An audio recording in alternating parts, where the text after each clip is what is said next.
ஒழுங்கு சரியில்லாம இந்தியனுக்கு சாவை கிடையாது. இந்த இந்தியாவை கலவையான விமர்சனங்களை கொண்ட இந்தி வெற்றிகரமாக வசூல் சாதனை படைத்துக் கொண்டுதான் இன்னைக்கு வருகிறது.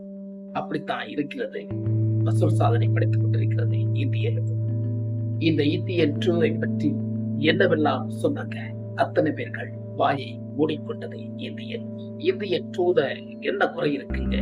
படத்தை அந்த அளவுக்கு ரசிச்சு பார்க்க வேண்டிய சூழ்நிலை இருக்கிறது. அதை மறந்துட்டு இப்போது விமர்சன ரீதியாக இப்பொரு மக்கள் செய்திகளை கேட்கிறீர்களா, காதை பொத்திக் கொண்டு இருக்கிறீர்களா என்று தெரியவில்லை. இந்தியன் படத்தை குறை சொல்லும் அவ்வளவு பேர் நம் இந்தியன் உலகத்திலே லஞ்சம் வாங்குகின்றவர்களாக தான் இருக்கும். அதுதான் இந்தியன் கொடுக்கும் பாடம். இந்தியன் கொடுக்கின்ற பாடத்தில் இந்தியன் என்ன பாடத்தை மக்களுக்கு கடைசியாக வைக்கிறது தெரியும்.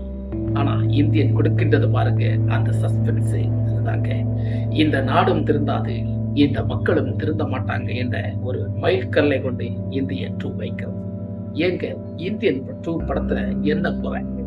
இந்தியன் ஒன்றுல கதைக்களம், இந்தியன் டூல கலை இருக்கும் களம். அப்படி இருக்கிறது இந்தியன் டூல. அதை நீங்க புரிஞ்சு வச்சிருக்கீங்களா? என்ன லாஜிக்கு, என்ன மேஜிக் இங்க வேணும்?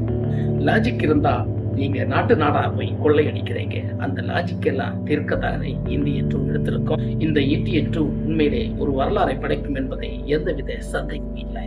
இந்தியன் டூ நிச்சயமாக நம் திரைத்துறையில் ஒரு வரலாறை படைக்கும். இந்தியன் தாத்தாக்கு என்ன பிரச்சனை? இந்தியன் தாத்தா 120 வயசுல கூட இன்னைக்கு இந்த அளவுக்கு இது பண்றதுக்கு நீங்க ஏற்றுக்கொள்ள முடியாதா? சினிமாவை லாஜிக் பண்றீங்களா? சினிமால எந்த சினிமாவை நீங்க லாஜிக்கா சொல்ல முடியும்? சொல்லுங்க. அதை லாஜிக்கா பார்க்காதீங்க, மேஜிக்கா பாருங்க. இந்தியன் டூ இந்தியன் டூ தான் நாடை திருத்து, இந்தியன் தாத்தா தான் நாடை திருத்தணுமானே இந்தியன் தாத்தா வழியா சொல்லப்படுது. ஆனா நம்ம வீட்டுல ஒவ்வொருத்தரும் கடையறுக்க துணிங்கினா நம்ம நாட்டுல எல்லாமே நல்லபடியா இருக்கும். சட்டம் ஒழுங்கு சரியில்லாம இந்தியனுக்கு சாவை கிடையாது.